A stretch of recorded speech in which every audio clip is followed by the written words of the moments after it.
अस्सलाम वालेकुम, मेरा नाम है अलीज़िया और मैं फॉर्मर क्रिकेटर और कोच हूँ। आज हम दूसरा शो करने जा रहे हैं अबाउट पाकिस्तान क्रिकेट और इंटरनेशनल क्रिकेट में पाकिस्तानी टीम इस वक्त किस मुश्किलात से गुज़र रही है। हक़ाइक़ से पर्दा उठाएंगे, इस सीरीज़ पे बात करेंगे, इस सीरीज़ के दौरान क्या हो सकता था और क्या इससे बेहतर हो सकता था। टीम सिलेक्शन के बारे में बात करेंगे और टीम के साथ कोचेस की सिलेक्शन के बारे में भी बात करेंगे। देखिए, इसमें इम्पॉर्टेंट है पाकिस्तान के कोच मिसबाह-उल हक, इसमें इम्पॉर्टेंट है क्रिकेट कमेटी के बहुत ही लेजेंडरी क्रिकेटर वसीम अकरम, जिनका बहुत ही इम्पॉर्टेंट रोल है to advise Pakistan cricket board. उसके अलावा जो न्यूली इम्पॉर्टेंट कोचेस हैं, यूनिस खान, मुशी ऑलरेडी काफ़ी दफ़ा रह चुके हैं, और बाकी जो हैं NCA के कोचेस हैं, just to give a helping hand. So बहुत ही एक्सपीरियंस है इस पाकिस्तानी टीम के कोचिंग स्टाफ में, और प्लेयर्स भी काफ़ी एक्सपीरियंस है। सबसे पहले मैं बात करना चाहता हूँ इस टीम की सिलेक्शन। देखिए, मैं इतना हैरान हूँ इस टीम की सिलेक्शन पे, नॉट इन टर्म्स ऑफ कि किसको जाना चाहिए था और किसको नहीं जाना चाहिए था। देखिए, द बेस्ट पॉसिबल क्रिकेटर्स को लेके गए। फवाद आलम ने बहुत परफॉर्म किया, तो finally he was given another chance in England. अभी तक जो कि वो कामयाब नहीं हो पाए, लेकिन जो अभी टेस्ट में जा रहा है, होपफुली उसमें वो परफॉर्म करने के काबिल है, क्योंकि उनका record first class cricket and even at international level बहुत अच्छा है। पहले बात कर लेते हैं इस टीम की सिलेक्शन। जो मेरे लिए हैरानकुन बात है वो है द नंबर ऑफ प्लेयर्स जो वहाँ पे गए।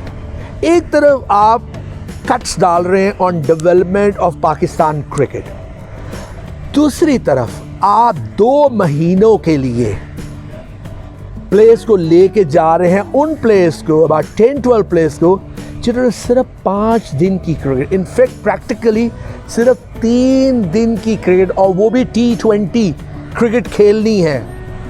मुझे ये समझ नहीं आई, अगर वहाँ प्रैक्टिस बॉलर्स नहीं मिलने थे तो आप सिर्फ बॉलर्स को ले जाओ, आप बैट्समैन को क्यों लेके? देखिए, शोएब मलिक कितना लेट गया और वो उस टीम का हिस्सा है, तो इसका मतलब है उसके पास इनफ टाइम होगा कि इस एनवायरनमेंट में वो एडजस्ट कर ले अपने आप को। तो why not the other players? लोग रिटायर हो गए हुए हैं, ये कहाँ होता है मुल्क में? रिटायर हो जाते हैं वो वहाँ सैर करने के लिए 2 माह की। आप देखिए, 2 माह हो गए हैं जिन्होंने T20 खेलनी है। यहाँ पे आपको नहीं समझ आती कि आपको थोड़ा सा फंड्स को कर्टेल करना है, इसलिए कि इनका ध्यान ही सिर्फ इंटरनेशनल क्रिकेट में होता है कि इंटरनेशनल क्रिकेट में हमने कुछ बेहतर कर दिया तो हमारे पे क्रिटिसिज्म नहीं होगा।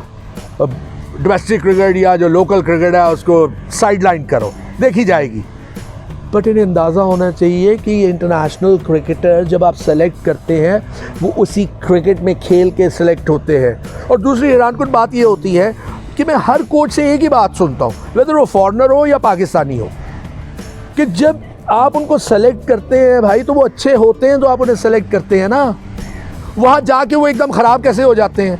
फिर आप सिस्टम को ब्लेम देना शुरू कर देते हो, नेशनल क्रिकेट एकेडमी को, डोमेस्टिक क्रिकेट को।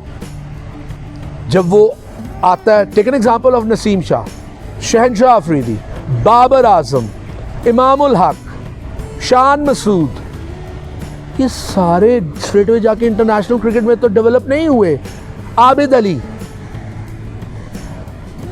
ये सारे प्लेयर्स डोमेस्टिक क्रिकेट से डेवलप हुए हैं। तो क्या ख़राबी है डोमेस्टिक क्रिकेट के सिस्टम में और उन कोचेज़ में जो इनको डेवलप कर रहे हैं? मुझे तो ऐसा लगता है जब आपके पास जाते हैं तो ख़राब होते हैं, और फिर आप लेम एक्सक्यूज़ करते हो जब परफॉर्मेंस बुरी होती है।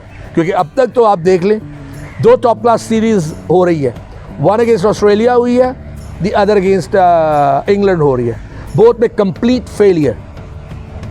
2 होम सीरीज़, पाकिस्तान हमेशा होम सीरीज़ में अच्छा खेलता है, और वो भी टीम्स लाइक श्रीलंका और जिम्बाब्वे। इनफैक्ट आप तो श्रीलंका से भी T20 हार गए थे, उनकी सेकेंड 11 टीम थी वो।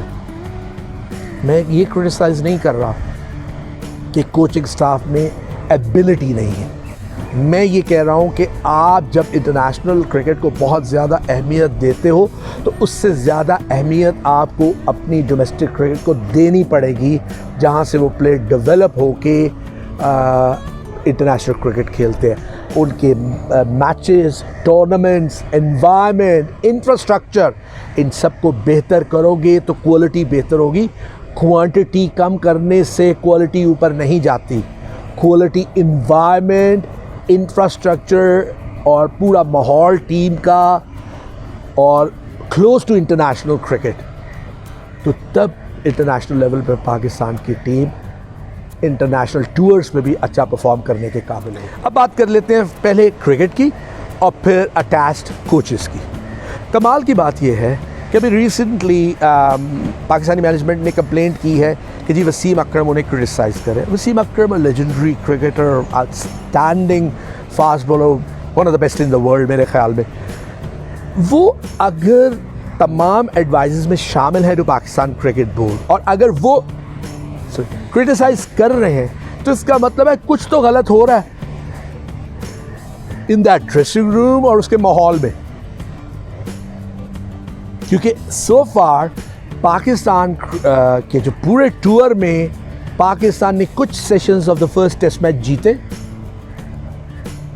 एंड टू बी ऑनेस्ट, पहली इनिंग, फर्स्ट टेस्ट के पहली इनिंग में 300 प्लस करने में a lot of poor fielding ने कंट्रीब्यूट किया इंग्लैंड की। मैं किसी की परफॉर्मेंस को निगेट नहीं करना चाहता, catches are part of the drop, catches are part of cricket, लेकिन वो एक वजह थी। आप उसके अलावा पूरी बैटिंग को देखो, हार्डली कन्विंसिंग है। ऑड प्लेस कर रहे Babar Azam is a world class player. उसके अलावा Azhar Ali has so far been a complete failure. Abid ने एक अच्छी इनिंग खेली, शान मसूद ने एक अच्छी इनिंग खेली, Asad Shafiq a big flop. तो कोई कंसिस्टेंसी नहीं है। और वो जो हाई बॉलर्स के बारे में क्रिएट की गई, अब तक जो बॉलर अच्छा लगा वो ठीक है, Mohammad Abbas, he is already experience, वो कंडीशंस उसे सूट करती हैं। पर जितनी हाइप नसीम शाह और शाहनशाह अफरीदी की क्रिएट की गई, they have not lived up to that conducive conditions में। और यासिर पे जी बहुत प्रेशर है। यस, यासिर पे प्रेशर है, पर एट टाइम्स वो अपनी विकेट्स बहुत एक्सपेंसिव रेट पे लेता है।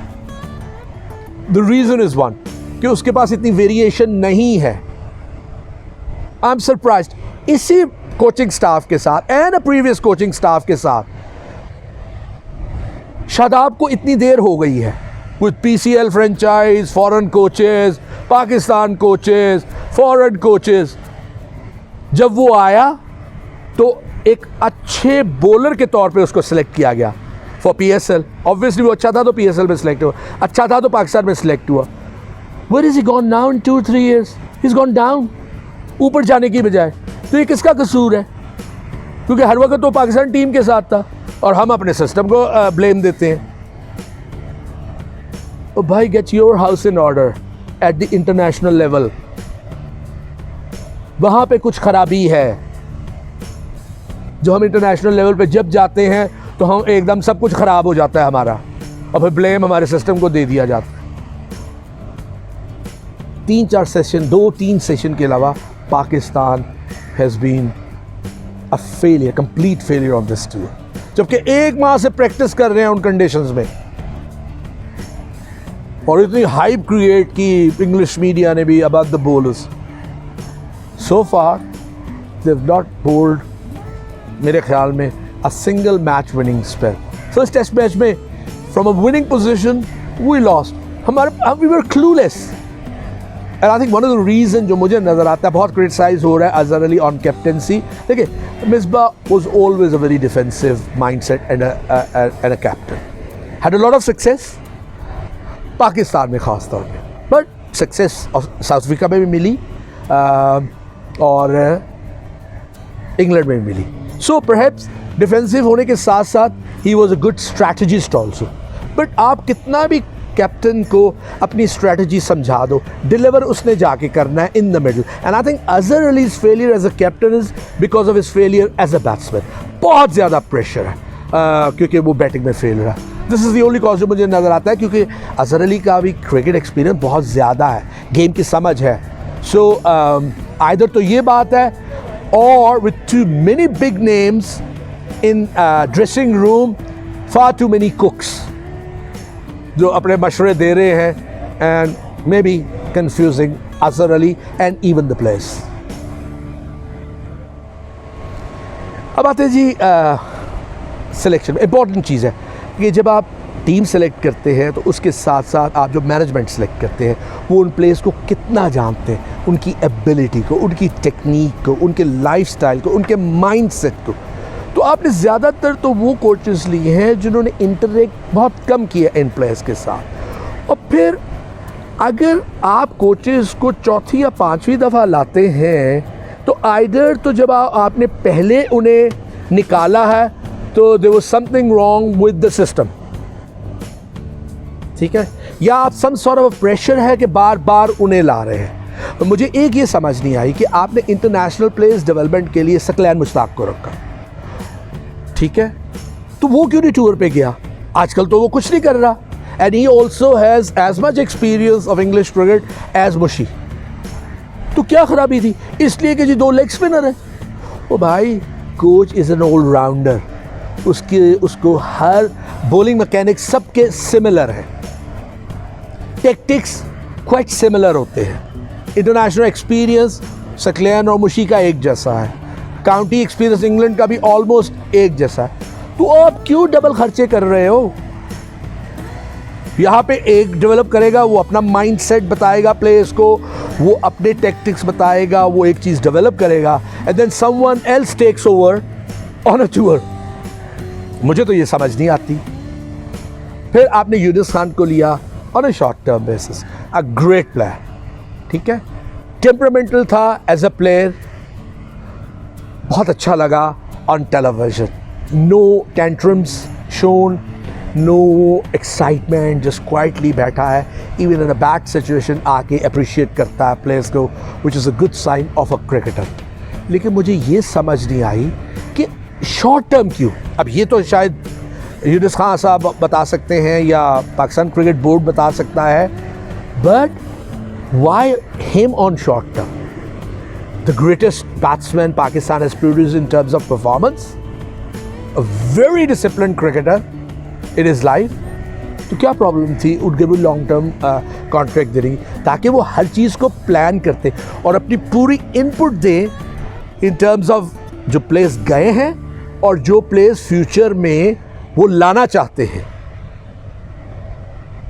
इन फैक्ट फिर थोड़ा सा तजाद कि अब आपने यूसुफ को फॉर हाई परफॉर्मेंस सेंटर ले लिया है, very good, but 2 different mindset के लोग, different style of play, different personalities.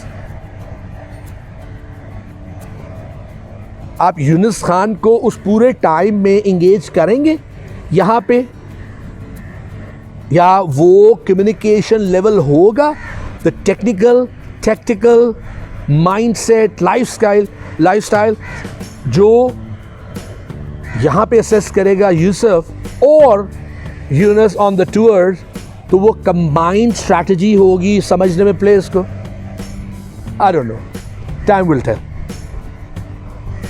Waqar Younis a great bowler, no doubt, so far as a coach not so good, क्योंकि वो बार बार चले जाना, maybe temperament, maybe board के साथ जो भी ऑफिशियल्स होते थे बनती नहीं थी। But so far Pakistan bowling on this tour has been a failure. पहले टेस्ट मैच जीते हुए, when it mattered for the bowling to take wickets, they didn't take it. और इस साउथहैम्पटन विकेट पे जहां बॉलर्स को थोड़ी सी हेल्प मिल रही थी, 586 रन्स, और जब वो बॉलिंग करने आते हैं तो वही pitch looks a deadly pitch. So I don't know, but there's definitely something wrong in the strategy, और उस strategy की implementation on the ground by the players hasn't been up to the mark on this tour. Finally देखें, एक young team गई हुई है, इन्हें थोड़ी सी स्पेस देनी चाहिए, एक्सपीरियंस भी हैं प्लेयर्स, और ये टीम तो काफ़ी यंग है, पोटेंशियल है बहुत to grow. I think proper analyse होना चाहिए और डिस्कार्ड नहीं करना चाहिए। हमारी क्रिकेट में जो सबसे बड़ी प्रॉब्लम है, हम यंगस्टर्स को फ़ौरन डिस्कार्ड कर देते हैं और सीनियर प्लेयर्स को बार बार कम बैक करवाते हैं। इनफैक्ट आप अपने जो वापस आके एनालिसिस करने हैं, they should be based on how to bring back that young player back, और उसका कितना टाइम फ्रेम होगा, कौन सी परफॉर्मेंस दरकार है for him to come back, कौन से शॉर्ट कमिंग्स हैं जिसके तहत उसे वापस लाना है if he overcomes that shortcoming. तो मेरा ख्याल है कि यही team in the future has the potential to grow fast bowling, young fast bowler and fast bowlers जो ऑलरेडी आने वाले हैं, वो बहुत अच्छा फ्यूचर नज़र आता है। बैट्समैन भी हैं, हम ज़बरदस्ती बैट्समैनों पर प्रेशर डालते हैं क्योंकि माइंड सेट बना लिए कि बैट्समैन बैट्समैन बैट्समैन। तो बच्चे जब अखबार पढ़ते हैं एट यंग एज और सोचते हैं कि ये फास्ट बॉलर की बात होती है, बैट्समैन तो शायद यहाँ कोई अच्छा आता ही नहीं है, तो वो ऑलरेडी अंडर प्रेशर होते हैं। मुझे बताएं किस दौर में ग्रेट प्लेयर्स नहीं आए, starting right from Hanif Mohammad sahab to Babar Azam. In fact finally to end this show मैं कहूँगा count there are more world class batsmen than the world class bowlers Pakistan has produced. Thank you very much. अल्लाह हाफिज़।